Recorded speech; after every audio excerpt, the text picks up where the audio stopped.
Ang 1 Peter chapter 2 verse 9, Lord, God chose you and has separated you from the rest of the world.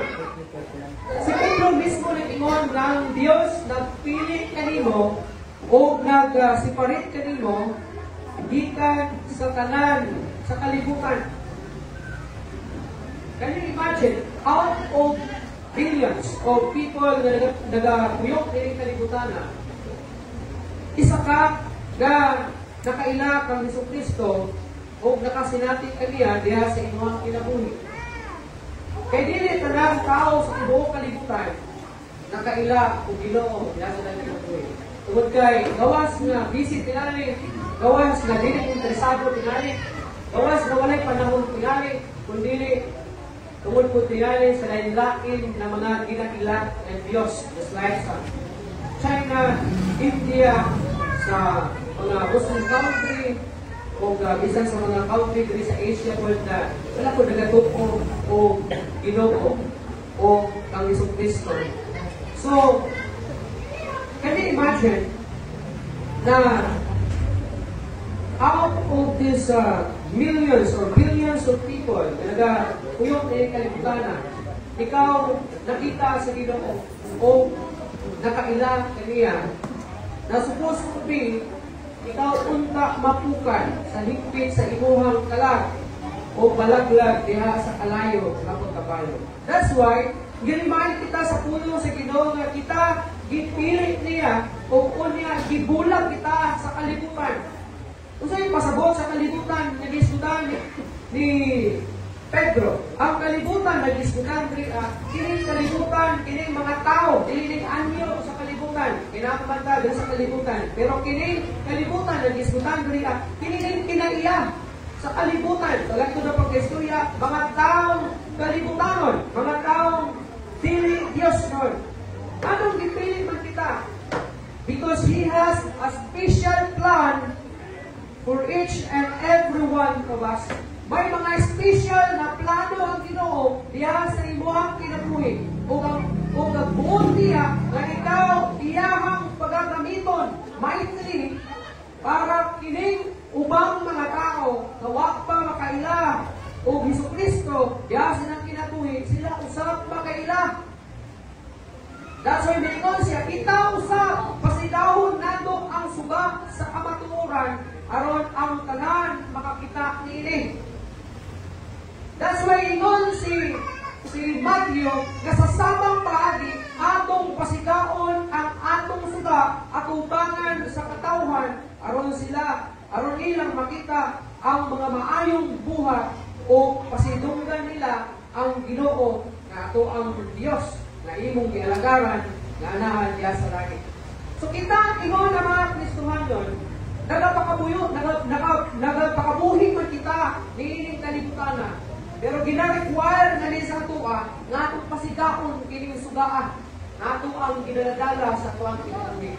Kining suga nga mao si Jesucristo nga ato ang ginaladala sa atong kinabuhi. Ato siyang pasigaon diri sa tuwang kinabuhi. Pinaagi sa ato ang pagkinabuhi dinhi sa kalibutan aron ang tanan na makakita sa imong kinabuhi na nagidanagan sa kahayag ni Jesucristo. Kini sila ng mga tao makakaplat o kahayag o makaila sila kang Jesucristo diha sa ilang kinabuhi. Daw ato mensahe takna sa kabuntagon, magartistot kita ni ginatawag, arise, shine for Jesus. Sa Bisaya pa, bangon o sigla alang kang Jesus. Anong kinahanglan pa man mo arise, butindo, aron lang na o aron musila para kay Jesucristo. Tungod kay daghan sa mga Kristohanon wala gasigla. Nagapasabot ni Ana, patay ang iyang kahayag. That's why ingon ang puno sa Ginoo arise. Uman ka mutindo, pasigaon nimo ang imong kahayag alang kang Jesucristo. The una, our life serves as a light through our testimonies. Kung sa atong kinabuhi, ang atong kinabuhi, ingon ng mga Kristohanon,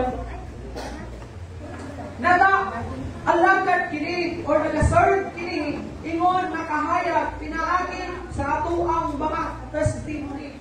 Kung sa kanil testimony, mga testimonyo sa ato ang kinabuhi, ato ang pagkinabuhi, ato ang mga liho diri sa kalibutan. Kung kinsa ta, atubangan sa ato ang family, atubangan sa ato ang mga kahigalaan, atubangan sa atong mga kasilinganan, kinsa o unsa ang imuhang testimony.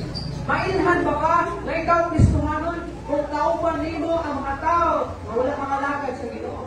Mga tao nga dili sama nimo, either imuha ba ni siyang family part sa imong family, either kini ba siya imuhang mga amigo, either kini mga tawhana ba imuhang kauban sa trabaho, or schoolmates or classmates ba nimo? Ikaw ba, makita ba ang imong testimony diha sa ilaha? Makita ba ang Kristo diha sa imong kinabuhi? O kakuhaan ba nila o maayong panag-ingnan ang imong kinabuhi? Efeso 5:8 dato na sa 9. Duang basahon.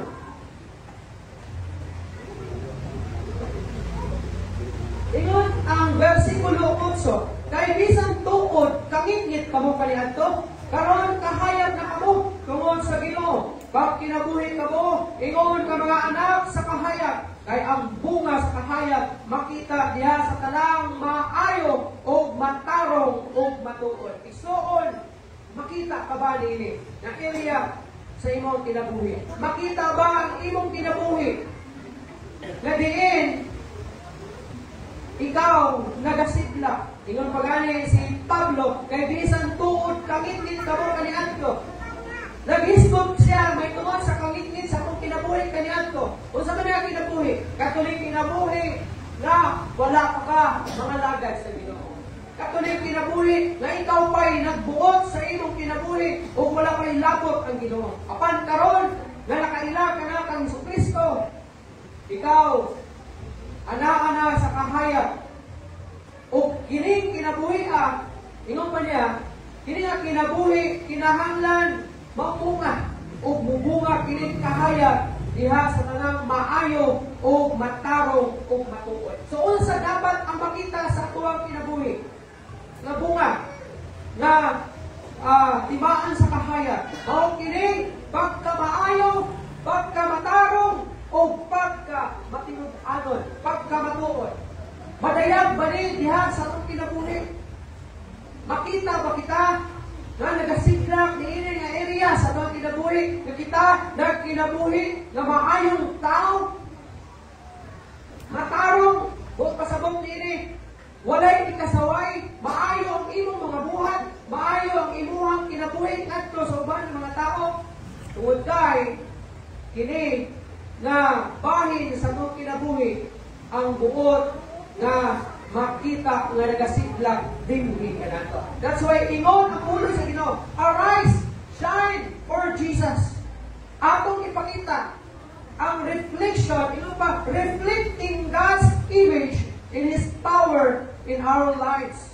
Dapat nag-reflect ang imahe, ang hulagway, ang kinabuhi ni Ginoong Kristo dire sa atong kinabuhi.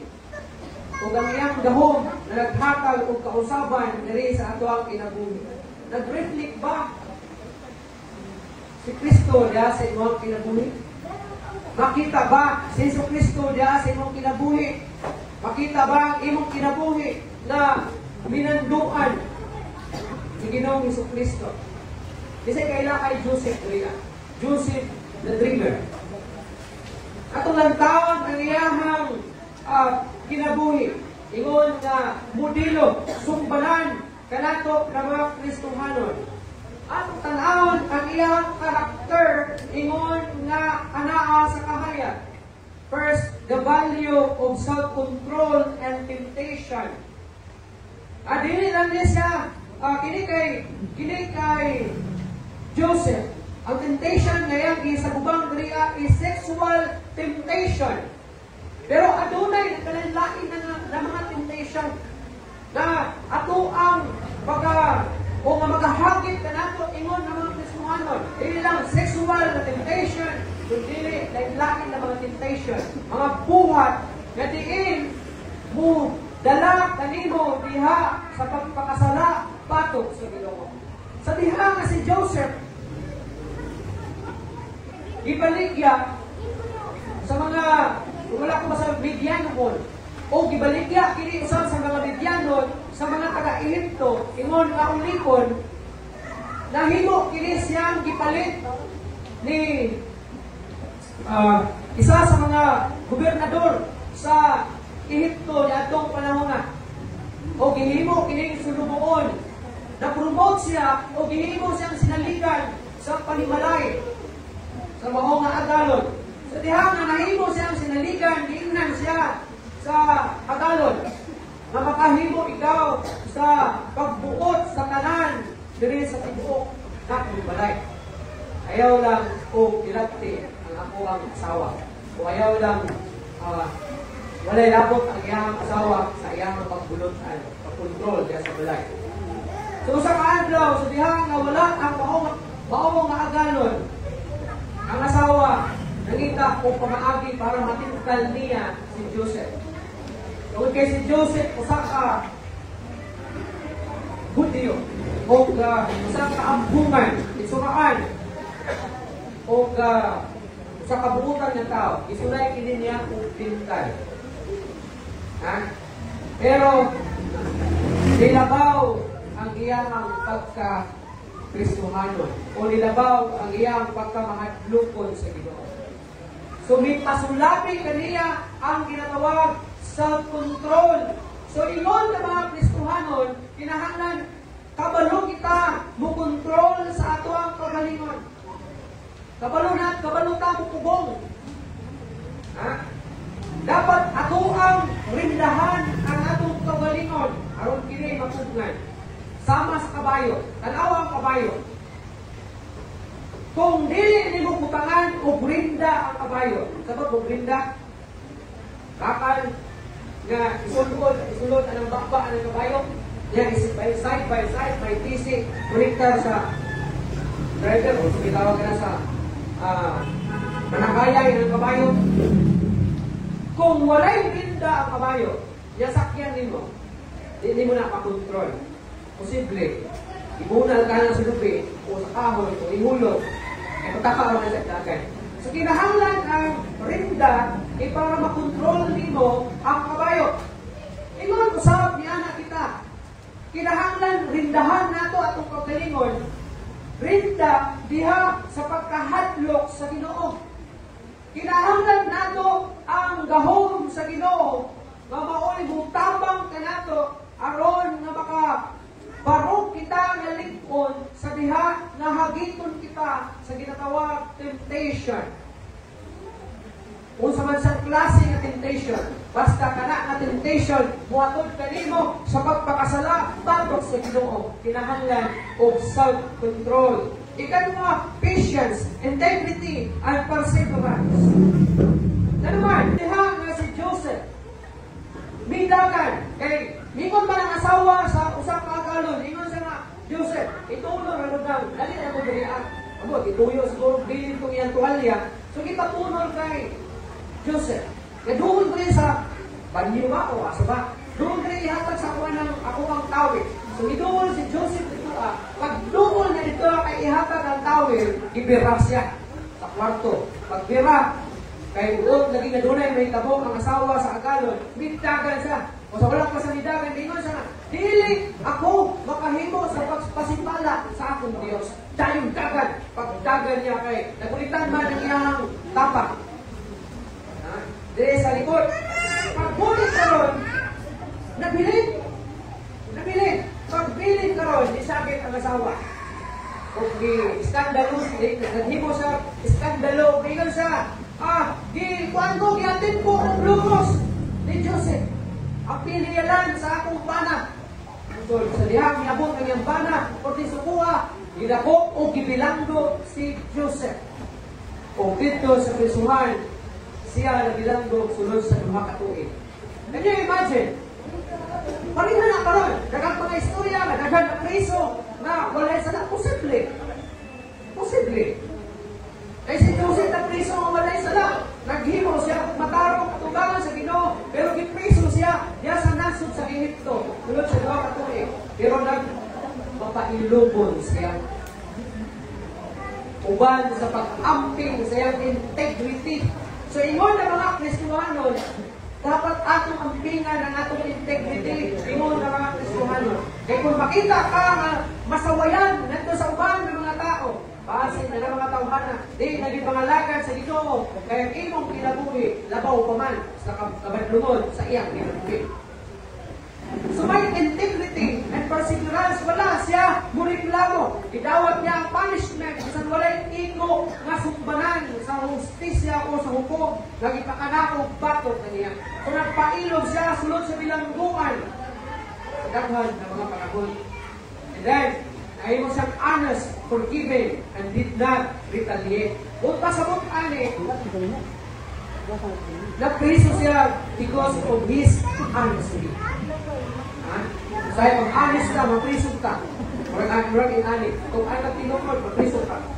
Pero mas maayo na magtugan ka tinukod. Kaya dili man para sa ikalipay sa lakong sa imo, kung dili para sa ikalipay sa imo. And then forgiving and did not retaliate. Ano naman? Sa diyan na siya sa prisuhan, wala din siya magtanong o kasuko. Sa asawa, siyang agalon o siyang agalon, o sa mga tao na nagpapriso sa iya, wala din siya gitanong na kasuko. Ginoon ang iyang gihatag ang pagpasayo niya kanila. Another forgiving na iyang gihimo sa iyang isukod. Ano naman? Supposed to be, dapat masuko siya sa mga isunod. Eh, gibaligya siya. Gibaligya siya. Kung naabot siya sa Ehipto. O bitaw, kasi diyan niabot ang hulaw. Sulod sa tulog katuig kung tunga. Ni adto ang mga Israelites dito sa nasod sa Ehipto. Kaya bupalit o mga pagkaon dito. Kaya naman, sa dihang na Kristo si Joseph, may nagdamgo ang hari niya si Paraon. Nagdamgo siya. O niya may tao nga while niya ginaasa sa prisuhan, may 2 ka tao nga nagdamgo. Ang isa, ipis o dino sa hari na si Paraon. Ang isa, katao nga nagdamgo, usa ka baker, tikluto og pan, silang 2 nagdamgo, o sugi dinakini ngadto kay Joseph. Iresa na, nagpuan po ka ng murag nalibo po kung ano sa'y kahulugan sa akong damgo. Kaya pamuta na sila ni Joseph, kung sa may mga lambo na ninyo.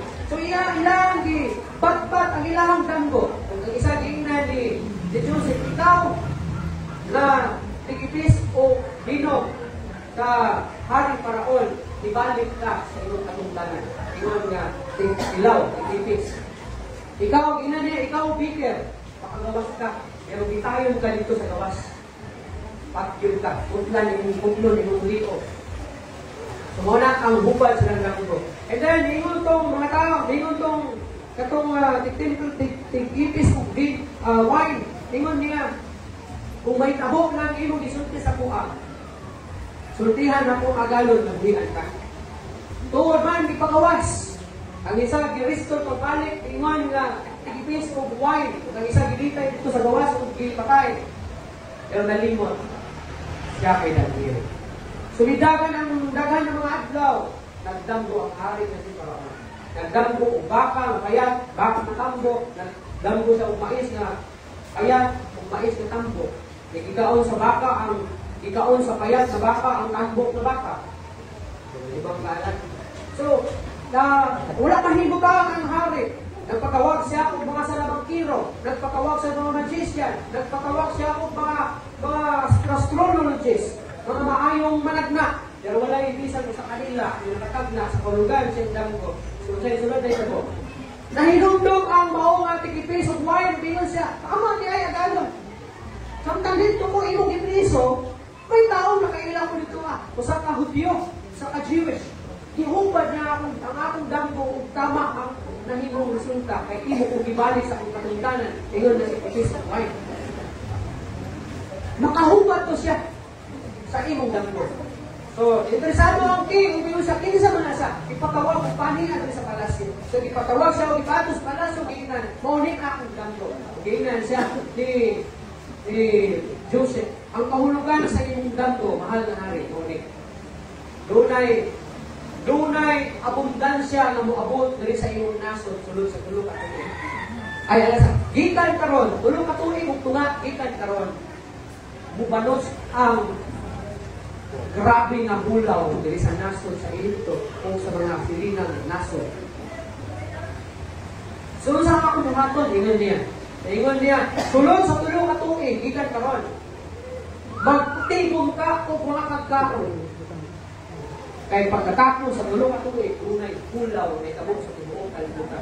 Siguro, apil na Pilipinas sa panahon na ito, kung limog siya ang Pilipinas. So, tuod man giingnan sa saking, ingon niya, buhi kining kawana. O niya, gihimo siyang gobernador. Dali kayo imagine, gihimong gobernador si Joseph o giingnan, ikaw ang magdumala sa pagkaon ni ining nasod. O yung saon na makatigong ka, makapangadlap ka, alang sa tulo ka tuig o tunga ka pulaw. So nahimo siyang gobernador o ilalom sa iyang panggamhanan ang pagkaon. So nagpapugas siya, udahan ng mga palay sa naso sa Egypto o nagtigo sila pagkaon nga igo na maka-survive sila sa bulaw. Sulod sa tulo ka tuig. Then ibanos ang pulaw. And then, apektado ang Israel. Dito ipadala sa amahan niya sa Jacob, ang iyang mga anak.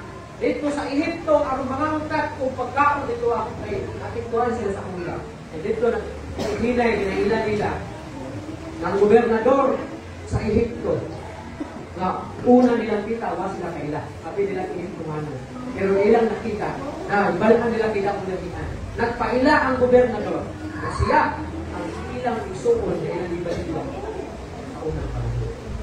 So, mauna nga, sa diha na nagbalin na ang ilang relasyon, ingon ang mga isuon, ingon niya, isaad, una mamatay ang atong amahan nga si Jacob. Una siya mamatay. Isaad, may kung kaniya, dili ka man yung ano sa mga.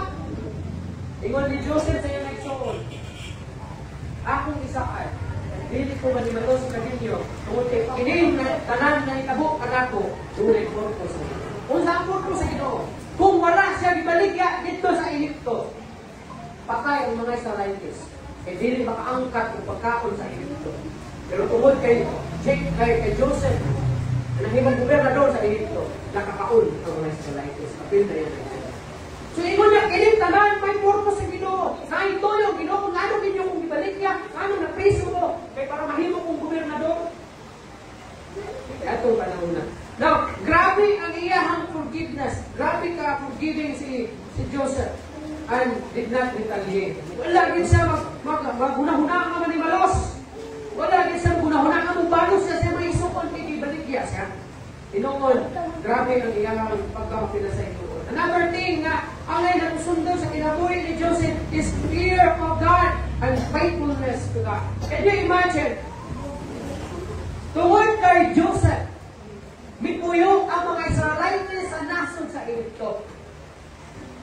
Ano man? Sa diha nga si Joseph na himong gobernador sa Egypto ni atong panahon na himong open ang ilang nasod na puyan sa mga langyaw ng mga Israelites. Kung dito ni puyo sa Egypto ang mga Israelites sulod sa 400 ka mga katuigan. Una sila gipalayas padulong dito sa promised land. Oh.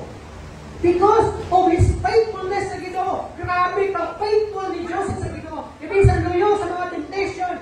Iyang gipili ang pasidunggan ng Ginoo. Bisan luyo sa iyang pagkapriso, pili niya ang pasidunggan ng Ginoo. Bisan nahimo siyang gobernador, ipili niya ang pasidunggan ng Ginoo. Hinungdan na tungod sa iyang faithfulness na himong nakaampit ang mga Israelites sa kaayo sa Ginoo o sa pagkamatilod-anon ni Joseph sa Ginoo. Sulod sa 400 na tuig, una sila gihinginlan sa paraon nga wa na makaila sa history ni Joseph na itong panahon na palayason. Kung dito na tao si Moses, na si Moses, ipanguluhan ang iyang katauhan na mato sa promised land. Ang nahimong istorya sa kinabuhi ni Joseph. That's why kung kita, mahimo lang tang pagasidla, mahimo tang magpakita na mga kahayag, ingon na mga Kristohanon, kung magpadayon, kung magpatilod-anon sa Ginoo, kung dili magpadala sa bisan unsa ng mga hulga sa imong pagkakristohanon. ang Ginoo panalangin kayo. Ang Ginoo malipay sa inyo. Ikaduha og katapusan, our attitude. Kung sa dapat ang musidla gawa sa atong life na dapat magsidla ang atong sa kinaiya, maayo ba tag batasan? Maayo ba ang atong sinultihan? Maayo ba ang atong binuhatan? Character, works, and words. First Timothy chapter 4 verse 12, unang Timoteo kapitulo 4 versikulo 12 ang pulong sa Ginoo ingon, ayaw gitugot nga adunay magtamay sa imong pagkabatanon. Inoon alam sa mga magtotoo pag kinabuhi ingon na panag-ingnan diha sa sinultihan, sa paggawi, sa tugma, sa pagtuo o sa kaputli. Kamutana makita bali sa atong kinabuhi. Ang nagsulat ni si Pablo, kasi yung isultihan ni si Timoteo o ang iyahang mga readers. Okay, man. Na ayaw itugog na tamayon ka. Pagkabatan ko lang, diskutan nila tumutibatan ko si Timoteo. Pero kini-applicable sa tanan. Inoon, alam sa mga magtotoo. Kita na mga Kristohanong kinihan. Dili mga non-believers ang diskutan nila. Mga magtotoo. Ha? Pag kinabuhi, ingon na panag-ingnan diha sa sinultihan. Ang ako bang mga sinultihan, mahay mo bang panaminan nato sa upan? Mahay mo ba kining panalangin, panag-ingnan, dili ba ni kapandulan? Sa pagdawi, ang atong binuhatan, ayaw ba ang atong binuhatan? Makita ba na nila na nagkinabuhi o nabuhat, mawalay, ikasaway o dili masaway. Ingon pa, ang atong binuhatan to live a life that mirrors Jesus and to fight the good fight for righteousness. Isa daw, i-mirror nato si Jesus Christ. Isa man si Jesus Christ. Si Jesus Christ, makita ba nino ang mga dautan niya, mga buhat? Dili. So dapat dili makita sa itong kinabuhi ang mga dili maayo ng mga binuhatan. Kaya sa lamig man nato, si Iso Cristo, dili sa itong kinabuhi. And fight the good fight for righteousness. Makipugnog kita para sa pagkamatarong. Walang batukan nato ang bisan unsang dili pagkamatarong. Kadiin makapasipala sa Ginoo dili sa atong kinabuhi. Another thing, our words, atong mga pinulungan. No flippant speech. Ano yung flippant? Mga dili maayong mga sinultihan, cursing, mga pamalikas, gossip, mga marites, o mga gossip, mga libak, destructive criticism. Okay naman mag-criticize, pero dito ta sa constructive criticism. Ayaw nang destructive, kaya dili na sa maayo. Then traits, mga hulga, filthy talks, mga hugaw ng mga tinulungan. Kaya ng Android, kaya yung mga kanta, mga sample na sa mga filthy talks o mga green jokes, may tawag ka na. Hindi kayo lang siya ng mga sinultihan. Kaya dili na mao ang sinultihan ni Iso Cristo sa diha kapuwig pa siya. Siya man ito palagingnan. And then, mga coarse jokes, mga dili maayo na komedya. Sa komedya, pero dili maayo o hugaw ng mga komedya, hindi kayo na siya. Because, dili sa maayo, malantaw, nagustuhan ka, pero na-curse ka, katunglo ka, napangalikas ka, nasulti ka, o mga hugaw ng mga pinulungan.